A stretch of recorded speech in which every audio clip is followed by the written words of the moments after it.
Wait a minute, I hear something. Dr. Movie!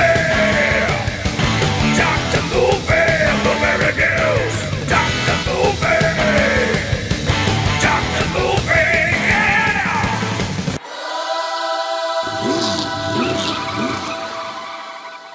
Hey everybody, welcome back. It's another episode of your favorite podcast, Dr. Movie. Why it's called Dr. Movie? I really don't know. I wanted something, I guess, that just kind of lend itself to anything and everything movie related, maybe even TV related. I don't know. It's just a name, folks. The main thing is it's not stuck in a genre, right? I'm kind of jumping all over the place. And I'm a kid of the 70s and 80s, a teenager of the 80s. So that's why I've got this huge collection of 80s teen movies, I guess you'd say. Well, just 80s movies in general. But we've been covering several here that are, you know, your typical guy run amok, sex rom-com kind of things, right? Well, I thought I'd do one that kind of flips the table, right? Or turns the table. I don't guess we flip the table. It turns the table.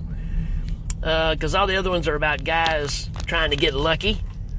And there is one movie that just came to mind. Now, this should belong in a group of summer camp movies, I guess you'd say.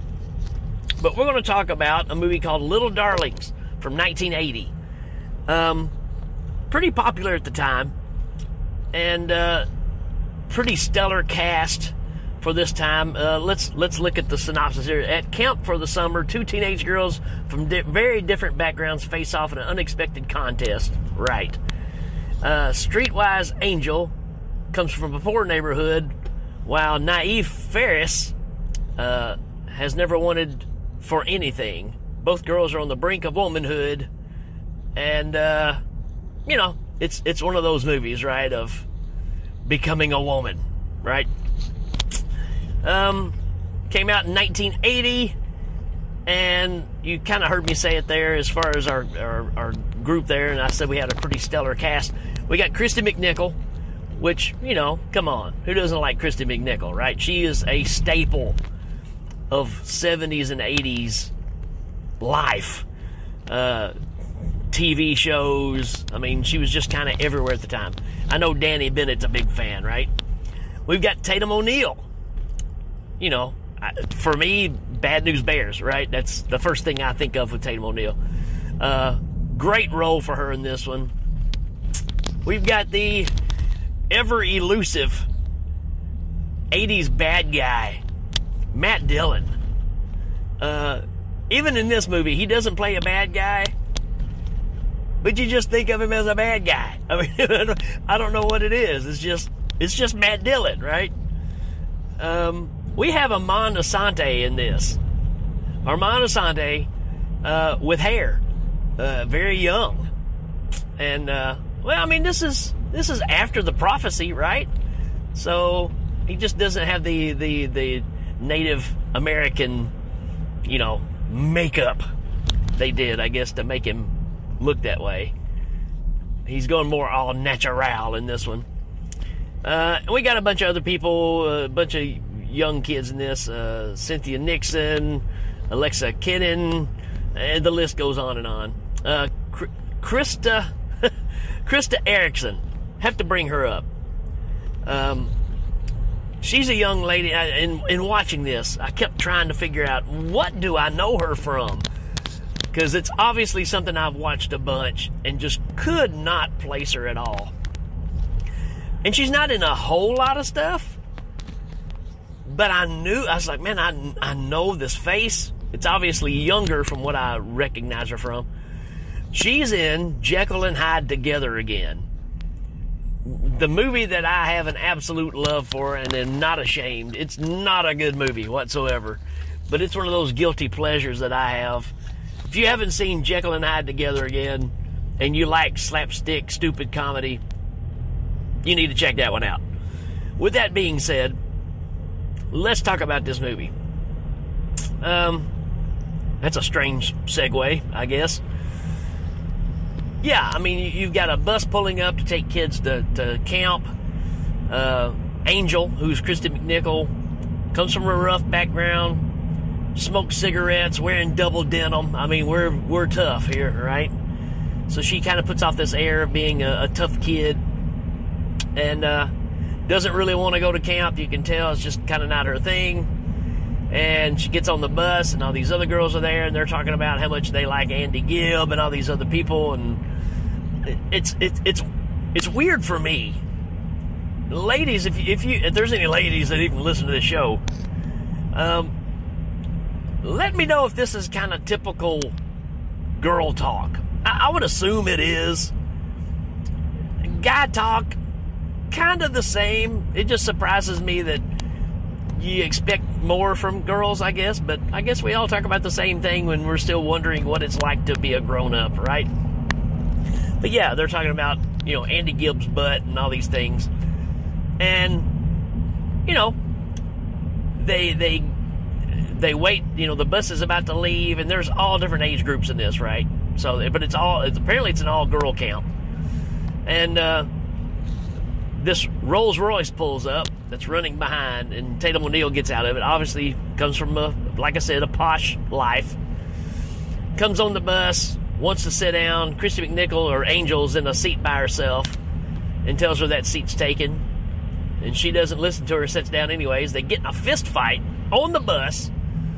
Now, this is a flash from the past, too, because used to, the bus driver would just say, "Hey, knock it off."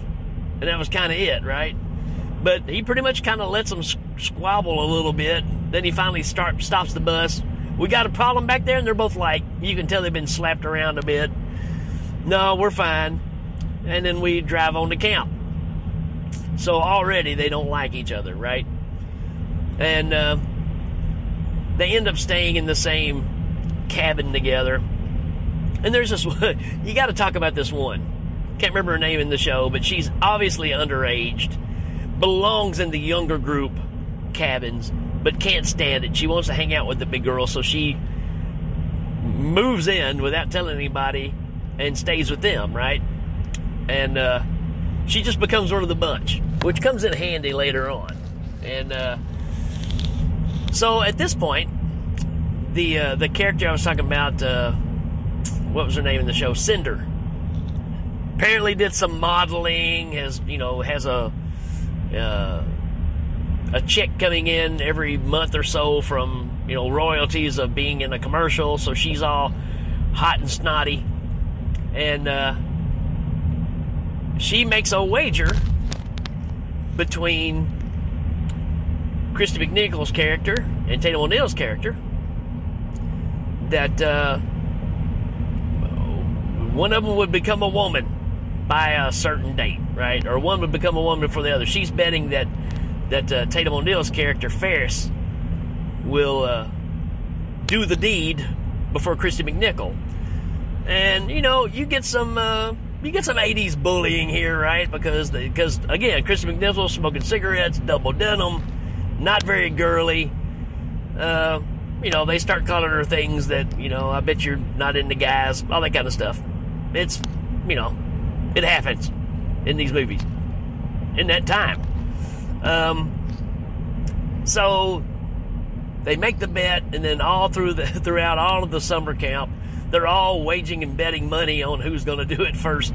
Such a weird concept for me, even from a guy standpoint. I think guys are a little more. Guys cheer each other on. I think that's the difference, right? Girls can't stand each other because it's competition. Guys don't really look at each other as competition, except maybe in sports. This is a strange concept. I don't know why I'm getting off on this, but you see girls go to a club or anything where they're together, right? And if one of the girls gets the attention of a guy, automatically the rest of them start calling her a slut or whatever, right? A group of guys go to a club or whatever, and a girl pays attention to one of the guys, all the guys are like, "Yeah, man," high-fiving the dude. Go after it, man. And weirdly, this is the truth. This is the way it is. For the most part. Strange concept, and that's really what this movie is about. Even though it's from the other side of the fence for me, it's quite a good movie. Yeah, it's got its problems, sure it does. But Tatum O'Neal, her character Ferris, starts liking one of the teachers, which is Aman Rassani, playing Gary. And she's doing all these things to get his attention, and of course he's not falling for it. He's he's an older guy. He's like, look, you're way too young. You're cute, I get it, but it's not going to happen, right? So this is who she's picked to go after, right? And even some of the girls tell her later on, maybe you ought to pick somebody else, because you're shooting awful high here. Kristen McNichol and the girls steal a school bus one day, which is strange. Kristen McNichol hot wires the bus, and they take off, and they drive to a gas station, because in order for this contest to happen, we're going to need protection. Now, these girls are not, they're virgins. I mean, that's what's going on. So they know very little. I mean, they know they got to have protection. So they go to this gas station, and the door is locked to the men's bathroom. And I'm kind of going, okay, why are they going to the men's bathroom? And what they do is they take this little small girl that's in the bus. Matter of fact, they even use her to break into the bus. They throw her through one of the windows she's small enough to fit into and unlock the bus so they can get in. So again, having this little small tyke really helps out. And she's gung-ho, man. But they take her and they put her in it's one of those draft windows that's above the door. And they pretty much lift her up and throw her in there, and she's in the men's bathroom putting quarters in the condom machine, trying to get condoms out, and the machine's either messed up or something. She ends up kicking the machine, gets up on like a counter and starts kicking the machine, the little wall display thing there, and breaks it off the wall and comes out of the bathroom with the whole machine.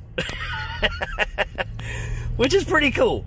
At this time, while they're waiting for her to get in there and get this stuff, Matt Dillon's character pulls up, Randy. It's Randy. And he's like, yeah, I was wanting to use the bathroom. And Kristen McNichol notices him. They start talking a little bit and starts hitting on him. And this is who she picks. And so the story kind of gets twisted from there, right? So Kristen McNichol starts stealing a canoe and going to the other camp where Randy is and picking him up at night and going to this place. And she can't do it, right? She's told him, yes, tonight's the night, we're going to do this. They get there, can't do it. She's having issues with it. Well, again, the clock is ticking.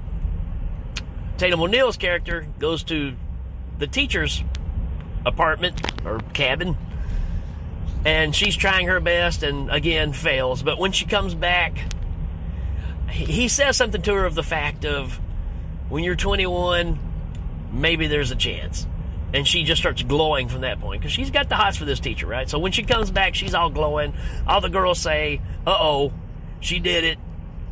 And, she's on cloud nine, and she's kind of happy, but she did stretch the truth a lot for this, right? And so all the girls are convinced that she's done it, which the word gets around the camp, gets the teacher in trouble, and now he's extremely mad at her.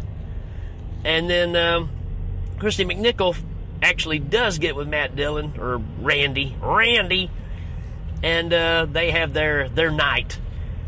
And obviously it is not what she expected, and you can tell she's just distraught from what has just happened, because it's not what she thought it was going to be.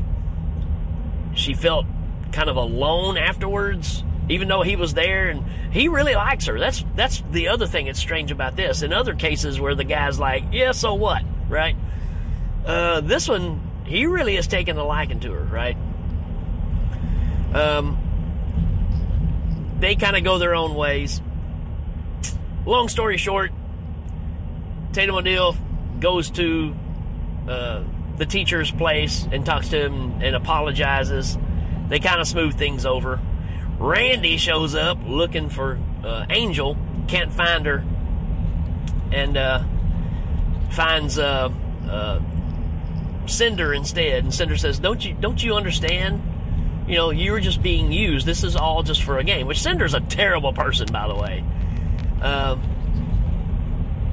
She's just obnoxious, full of herself, that kind of thing. And so Randy gets upset. Next thing you know, she's kind of hanging out with Randy. That doesn't go over well. Christy McNichol's character Angel sees that, and she ends up getting up and walking out, and Randy chases after her, and they have a talk. And Randy wants this to work out between them, and Angel just says, I just don't think it can. But I think they're willing to give it a shot. Later on, Angel and Ferris meet up, and they both exposed each other the truth of what happened. Not to change the bet or anything, because it still looks like Tatum O'Neal won, but they end up really becoming really good friends because of what has all happened here. And then they get together with all the girls and say, look, we want to blow the lid off of all of this and tell the truth.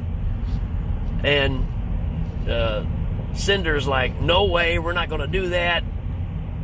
And she starts name-calling all the other girls. And I forgot to mention, there's this one girl, this cute little girl named Sunshine. And she is obviously a child of some hippies, right? Because she's always telling people, here, put this in your milk and drink it, and it'll calm you down. She's giving people vitamin E, giving people ginseng. Her name's Sunshine. She's wearing headbands. I mean, she is that kind of kid, right? Which later becomes kind of the yuppie kid. But they're sitting there and sitting around, and this conversation's happening about trying to tell the truth. And Sunshine, of all people, gets upset and punches Cinder in the face and knocks her off the log. And from that point on, all the girls are like, you know, we're tired of you bossing us around. We like who we are for who we are, and so be it. So, you know, good strong message there, too, of it's easy to follow along in the group, but being an individual and being happy with yourself is more important than anything else. Which leads to another thing that I don't talk a lot about, but I will here. There's a greatness of being an individual, right? But there's also the consequences.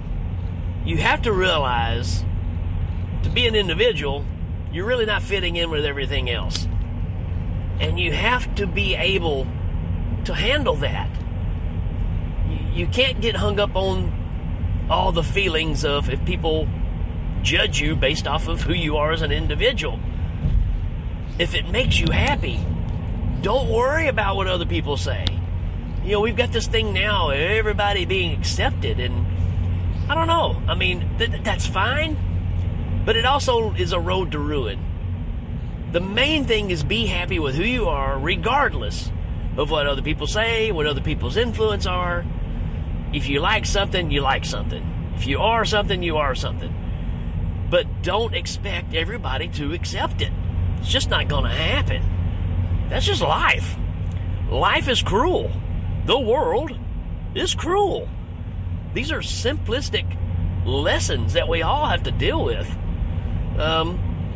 You know, I was picked on at school. I was bullied. All that stuff. I mean, it doesn't break it down to just an individual of certain kinds. You know, we are taught from childhood into school separation. As weird as it is. Hey, here's your cool group. Here's your sports group. Here's your, you know, I was a weird exception in high school of being kind of accepted by everybody, because at the end of the day, everybody has a right to be who they are. There's no reason that you can't smooth that gap in between, right? There's no reason you can't like steak and cheesecake, right? I think I've said that before. But at the same time, don't expect everybody to accept it, because it's not going to happen. That's just life. anyways, didn't mean to get into all that. But that's really a strong message from this movie. Be happy with who you are.